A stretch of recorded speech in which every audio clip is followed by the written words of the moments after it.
what part of the platform do you think is sort of not being noticed right now that has a lot of upside potential, maybe more potential than most people currently realize? So I would say definitely our focus on data.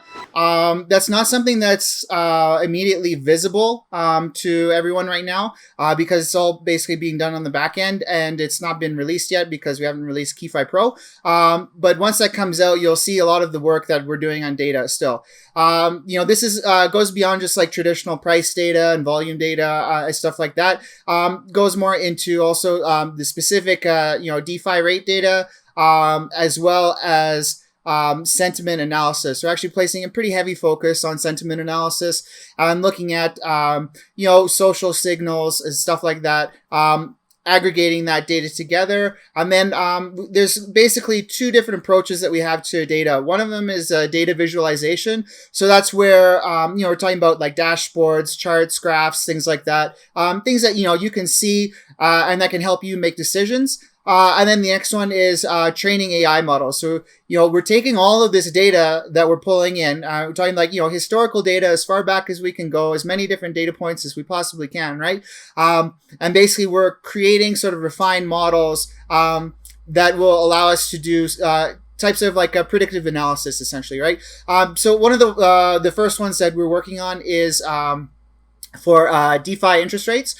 So basically what we do is we will take all of the historical data about interest rates on DeFi. So, what APY are you getting on your deposits? Looking at all the different platforms, different assets, right, over time. And then we're combining all of that into a model that basically is able to take what is the current status right now, like what's the current data that's coming in, and then querying that to come up with sort of its own prediction, right? That's something, again, it's a fairly early stage thing, but as we acquire more data and we're able to do sort of incremental improvements on this model over time, it should be something that is fairly useful here. And that same principle, that same process will apply to other different sort of predictions that the AI is trying to make still. So yeah, really, really interesting stuff. Then what else?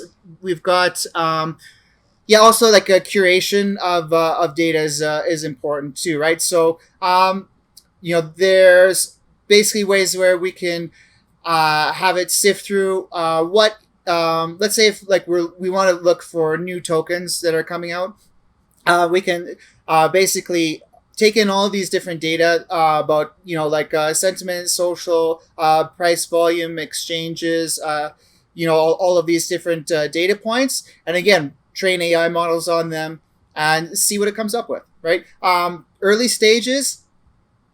Don't really know if they're going to work out or not. These the AI models are kind of experimental at this point still, but again, as we add more data, as we refine the methods that we train them, that will improve over time the accuracy, and the final thing on data is actually backtesting.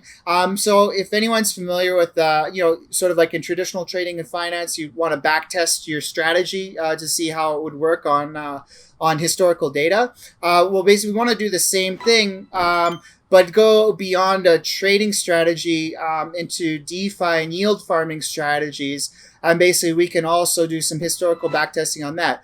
There are some limitations there in that a lot of these DeFi platforms are very new, so they don't have a lot of historical data to work with.